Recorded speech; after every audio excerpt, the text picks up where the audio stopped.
அடுத்த நாள் காட்டுறாங்க, ஹீரோ ஒரு இடத்துல நின்னு லிங்கியுவாவும் அவளோட பர்த்டே பார்ட்டிக்கு இங்க தானே வர சொன்னாள் என சொல்லி ஹீரோ அவளை தேட.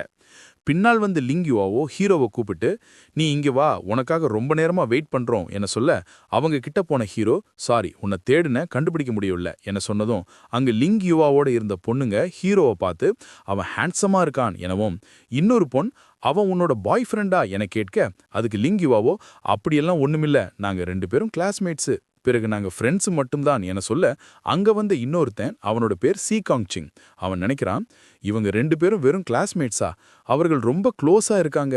உண்மையிலே இவங்க 2 பேருக்கும் இடையில் ஒண்ணும் இல்லையா என நினைச்சிட்டு ஹீரோவிடம் கையை கொடுத்து 2 பேரும் அறிமுகமாகிக் கொள்ளும்போது அந்த சீகாங் 2 பேரின் கையையும் சேர்த்து ஒரு வகையான எனர்ஜியை உருவாக்கி, உன்னோட கையை நான் கிரஷ் பண்ண போறேன் என நினைச்சிட்டு ஹீரோட்ட, பிரதர் உங்களுக்கு ஏதாவது பிரச்சனையா என்று கேட்டுட்டு, இவன் லிங்கியுவாவோயிடமிருந்து விலகி இருக்கணும், அதுக்கு இது ஒரு பாடமா அமையும் என நினைக்க, ஹீரோ, என்னிடமே குறுக்கு வழியில் விளையாடுகிறாயா, இனி நடக்கும் எதுக்கும் என்ன பிளேம் பண்ணாதே என நினைச்சிட்டு அந்த சீகாங்கிடம், எனக்கு ஒன்றுமில்லை, உங்களுக்கு ஏதாவது பிரச்சனையா என கேட்டுட்டு ஹீரோ அவனோட கையை நசுக்க, அவன் நினைக்கிறான், இவன் எப்படி என்னோட கையை நசுக்கிறான் என நினைச்சிட்டு, நான் நல்லாத்தான் இருக்கேன் என சொல்லிட்டு நினைக்கிறான், என்ன இவன் இவ்வளவு ஸ்ட்ராங்கா இருக்கானே. பிறகு லிங்கியுவாவோ, நீங்க 2 பேரும் என்ன செய்றீங்க, உங்களுக்கு சாப்பிட விருப்பம் இல்லையா என கேட்க, ஹீரோ, பிரதர் சீகாங் ரொம்ப உற்சாகமாக இருக்கிறார், அதான் அவர் என் கையை விட விரும்பவில்லை இல்லையா பிரதர் என கேட்க, அதுக்கு அவன், ஆமா, லிங்கியுவாவின் ஃப்ரெண்ட்ஸை சந்திக்கிறதால நான் உற்சாகமா தான் இருக்கேன். பிறகு அவனுக்கு கை கடுமையா வலிக்கவும் அவன் மனதில் அழுதபடின்னு நினைக்கிறான், வலிக்குதே, இர்ரா உன்னை நான் கவனிச்சுக்கிறேன். பிறகு லிங்கியுவாவோ, சரி வாங்க போவோம் என சொல்லிட்டு உள்ள போக, ஹீரோ ஹோட்டலை பார்த்து, இவ்வளவு லக்ஸூரியஸான ஹோட்டலா, இங்க ஒருவேளை உணவிற்கே ஆயிரக்கணக்கான கோல்டு தேவைப்படும் போலயே, இந்த பொண்ணோட பேக்ரவுண்ட் அலட்சியப்படுத்தக்கூடியது இல்ல என்ன நினைக்கிறான். அடுத்த சீன்ல எல்லாரும் ஹோட்டலுக்குள்ள விஐபி ரூம்ல இருக்காங்க. அங்க அந்த ஊதாமுடி பெண் ஹீரோட்ட, நீங்க எந்த ஃபேமிலியை சேர்ந்தவர் என கேட்க, ஹீரோ, என்னோட அப்பா லீ ஃபேமிலியோட சர்வன்ட் என சொன்னதும் அந்த சீகாங் நினைக்கிறான், இவன் ஒரு புவர் ஃபேமிலியை சேர்ந்தவனா, உன்னை எப்படி கவனிப்பது என்று பிறகு பார்த்துக் கொள்கிறேன். பிறகு அங்கிருந்த ரோஸ் முடி பொண்ணு லிங்கியுவாவோ, நீ என்ன செய்து கொண்டிருக்கிறாய், நீ எங்களை ஒரு சர்வன்ட்டின் மகனுடன் உரம் சாப்பிட வைக்கிறாயா, மற்ற ஊதாமுடி அவன் ஏன் இவ்வளவு கேவலமான ட்ரெஸ் போட்டிருக்கிறான் என்பதில் ஆச்சரியப்படுவதற்கில்லை என்றெல்லாம் பேச, லிங்கியுவாவோ, நீங்க ஏன் இப்படியெல்லாம் பேசுறீங்க என கத்திவிட்டு ஹீரோவிடம் மன்னிப்பு கேட்டுவிட்டு சொல்றா, யாங் சென் அவங்களுக்கு எந்த கெட்ட எண்ணமும் இல்ல, நீங்க இதை தவறா எடுத்துக்காதீங்க என்று சொல்ல, ஹீரோ பரவாயில்ல என சொல்லிட்டு நினைக்கிறான், இதுங்க கடும் திமிரு பிடிச்ச குழந்தைகளா இருக்கே. பிறகு அந்த சீகாங் லிங்கியுவாவுக்கு பிறந்த நாள் வாழ்த்து சொல்லிட்டு, இந்தா நான் உனக்காக தயார் செய்த பரிசு என கொடுக்க, அது என்னவென்றால் ஏஞ்சல் ஸ்டியர். இதை பார்த்த லிங்கியுவாவோ தேங்க்ஸ் சொல்ல, சீகாங் ஹீரோவை பார்த்து, நீ உன்னோட வாழ்க்கையில பாடி ப்ரொடெக்டர் ட்ரெஷரை கூட பார்த்திருக்க மாட்டாய் என்று நினைக்கிறேன் என நினைக்க, அந்த கிஃப்டை பார்த்த ஹீரோ, இது லோ லெவல் ப்ரொடெக்ஷன் ட்ரெஷர் தானே என நினைச்சிட்டு இருக்க, அந்த சீகாங் ஹீரோவிடம், நீ என்ன கிஃப்ட் ரெடி பண்ணிருக்காய் என கேட்க, லிங்கியுவாவோ ஹீரோவை பார்த்து, உன்னிடம் கிஃப்ட் இருக்குதா இல்லையா என்பது முக்கியமில்லை, நாம முதல்ல சாப்பிடலாம், பிறகு அவளோட ஃப்ரெண்ட்ஸிடம், யாங் சென் பணக்கார வீட்டு பையன் இல்ல, அவனை நீங்க சங்கடப்படுத்தாதீங்க என்று சொல்ல, ஹீரோ, அது முக்கியமா இல்லையா என்பதை விட உன்னோட எண்ணம்தான் முக்கியம் என சொல்லிட்டு ஹீரோ கிஃப்டை எடுத்துட்டு,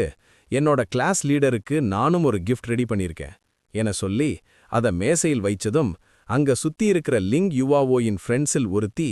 இது என்ன ஒரு அசிங்கமான வளையல் என்றும், இன்னொருவள், இது 10 கோல்டு காயின்ஸாவது இருக்குமா எனவும், இன்னொருவள், ஒரு ஏழையின் மகனால் இப்படியான குப்பை பரிசை மட்டுமே வழங்க முடியும் என்றெல்லாம் பேச, ஹீரோ ஒன்றும் பேசாமல் அப்படியே இருக்கிறான். பிறகு லிங்கியுவாவோ அவளோட ஃப்ரெண்ட்ஸிடம், யாங் சென் எனக்கு இந்த கிஃப்ட் அவனோட முழு மனதையும் வைத்து தந்திருக்கிறான், அதனால் பேசுவதை நிறுத்துங்கள் என்று சொல்ல,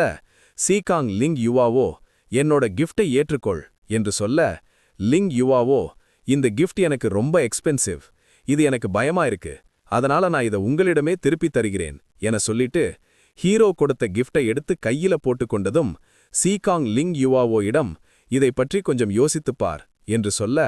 ஹீரோ, பிரதர் சீகாங், இது வெறும் பிறந்த நாள்தான், இவ்வளவு எக்ஸ்பென்சிவ் கிஃப்டை கொடுத்து நீங்கள் லிங்கியுவாவை கவர பார்க்கிறீர்களா என கேட்க, அதுக்கு அவன், நீ என்ன பேசுகிறாய், அப்படிவெல்லாம் ஒன்றுமில்லி என சொல்ல, ஹீரோ, எனக்கு அப்படித்தான் தெரிஞ்சது. பிறகு எல்லாரும் டின்னர் சாப்பிட்டு முடிஞ்சதும் லிங்கியுவாவோ, வாங்க எல்லாரும் வெளியில போய் சுற்றி பார்க்கலாம் என கூப்பிட, ஹீரோ, கிளாஸ் லீடர், எனக்கு வேற வேலை இருக்கு, அதனால் என்னால வர முடியாது என சொல்லிட்டு போனதும் அந்த சீகாங் லிங் யுவாவோ இடம், எனக்கு பக்கத்தில் ஒரு சுவாரஸ்யமான கடையை தெரியும், அங்க போகலாமா என கேட்க, அவள் போகலாம் என்று சொல்லி போகும்போது லிங் யுவாவோ சீகாங்கிடம், அந்த கடை இன்னும் வரவில்லையா, அது எங்கே இருக்கு என கேட்டு இருவரும் பேசிக்கொண்டு போகும்போது திடீரென்று 3 பேர் வந்து, அதில் ஒருவன், மிஸ் லிங் யுவாவோ, நீங்க எங்களுடன் வாங்க என கூப்பிட, பின்னால் இருந்த அந்த ஊதாமுடி அங்க ஒருவனை பார்த்துட்டு, அவன் 9th கிளாஸ் வாரியர் என்று சொல்ல, மற்றவள், நாம இப்ப என்ன செய்வது என கேட்டுட்டு பயத்தில நிற்க, லிங் யுவாவோ தைரியமா, உங்களுக்கு என்ன வேண்டும் என கேட்க, பிறகு சீகாங், எங்களிடம் வம்பிழுக்காதீங்க, எங்களுடைய அப்பாக்கள் எல்லாரும் எம்பையரோட உயர்மட்ட அதிகாரிகள் என சொல்ல, எதிரில் நின்றவன், தம்பி நீ ரொம்ப உளறுகிறாய், இதோட உன் கதை முடிஞ்சது என சொல்லி அட்டாக் பண்ண.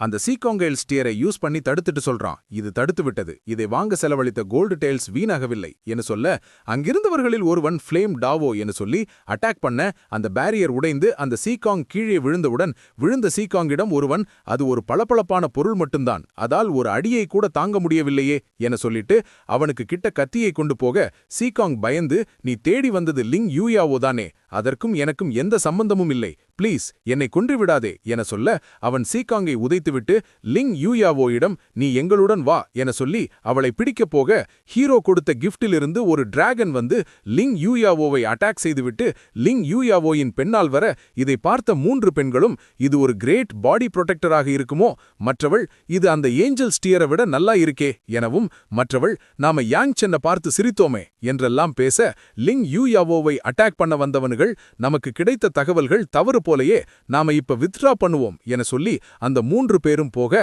அடுத்த சீன்ல ஹீரோ ஸ்ட்ரீட்ல போகும்போது நினைக்கிறான், எனக்கு இப்ப ரொம்ப முக்கியம் என்னோட கல்டிவேஷனை அதிகரிக்கிறது தான், அதுக்கு எனக்கு எலிக்சர் வேணும், எலிக்சரை உருவாக்க சில மெடிசினல் மெட்டீரியல்ஸ் வேணும், இப்போதைக்கு எனக்கு டாபோ பில் இருந்தா 6th கிளாஸ் வாரியராக வாய்ப்பு இருக்கு என நினைச்சிட்டு மெடிசினல் ஹால் முன்னாடி வந்த ஹீரோ, இந்த ஹாலின் ஓனர் இன்று இங்கு இருப்பதாக கேள்விப்பட்டேன், எனக்கு தேவையான அனைத்து மெடிசினல் மெட்டீரியல்ஸும் கிடைக்கும் என்று நினைக்கிறேன் என நினைச்சிட்டு உள்ள போக, அங்கு இருப்பவன் ஹீரோவிடம், உங்களுக்கு என்ன வகையான மெடிசினல் மெட்டீரியல்ஸ் வேண்டும் என கேட்க, ஹீரோ தேவையான எல்லாவற்றையும் சொல்ல, அங்குள்ளவன் எல்லா மெடிசினை கொடுத்ததும் பின்னால் ஒரு லேடி, டாக்டர் லீ என்னோட குழந்தையை காப்பாற்றுங்க என சொல்லிக் கொண்டு வந்து காட்ட, குழந்தையை பார்த்த டாக்டர் லீ, என்னாச்சு என கேட்க, அந்த லேடி, எனக்கு தெரியாது, காலையிலிருந்தே என்னோட பையன் இப்படித்தான் இருக்கான், எப்படியாவது காப்பாத்துங்க என்று சொல்ல, சுற்றி உள்ளவர்களில் ஒரு பெண் அந்த லேடியிடம், சிஸ்டர், டாக்டர் லீ உங்களோட குழந்தையை பார்த்துவிட்டால் நீங்க நிம்மதியாக இருங்கள், உங்களுடைய மகன் டாக்டர் லீயால் சீக்கிரமாக குணமாவான். மற்ற பெண், டாக்டர் லீ ஒரு டிவைன் டாக்டர் என்றெல்லாம் சொல்ல, பிறகு டாக்டர் லீ செக் பண்ணிட்டு, காம்ப்ளிகேட்டட் பல்ஸ், அதோட நான் ஓரியன்டேட்டட் பிரெத் மற்றும் அவனோட பாடி இஸ் ஸ்வெட்டிங் கோல்ட், இந்த சிம்டம்ஸ் எல்லாம் இருக்கு, ஆனா என்ன டிசீஸ் என்னவென்றே தெரியவில்லை என்று சொல்ல, திரும்பவும் சுற்றி உள்ளவர்கள், டாக்டர் லீ இருக்கே, இது என்ன டிசீஸ் என்று தெரியவில்லையா, டாக்டர் லீயாலேயே முடியவில்லை என்றால் யாரால் குணப்படுத்த முடியும் என பேச, அப்புறம் அந்த பையனின் அம்மா தலை வணங்கி, எப்படியாவது என்னோட பையனை காப்பாற்றுங்க என்று சொல்லி அழ, அந்த டாக்டர் லீ, எனக்கு இந்த டிசீஸ் என்னவென்று தெரியவில்லை, ஆனால் இது எல்லோ ஃபீவர் போலதான் இருக்கு, நான் சில மெடிசின்களை எழுதித் தருகிறேன், அவற்றை உங்களுடைய மகனுக்கு கொடுங்கள் என்று சொல்ல, அந்த மெடிசினை உங்க மகனுக்கு கொடுக்காதீங்க, அது எல்லோ ஃபீவர் இல்லை என்று சொல்லிக்கொண்டு ஹீரோ வர, சுற்றி உள்ளவர்கள், நீ என்ன பேசுகிறாய், டாக்டர் லீயை விட உனக்கு அதிகம் தெரியும் என நினைக்கிறாயா என கேட்க, பிறகு டாக்டர் லீ ஹீரோவிடம், இது எல்லோ ஃபீவர் இல்லை என்று சொன்னாயே, அதுக்கு உன்னிடம் ஏதாவது ஆதாரம் இருக்கிறதா என கேட்க,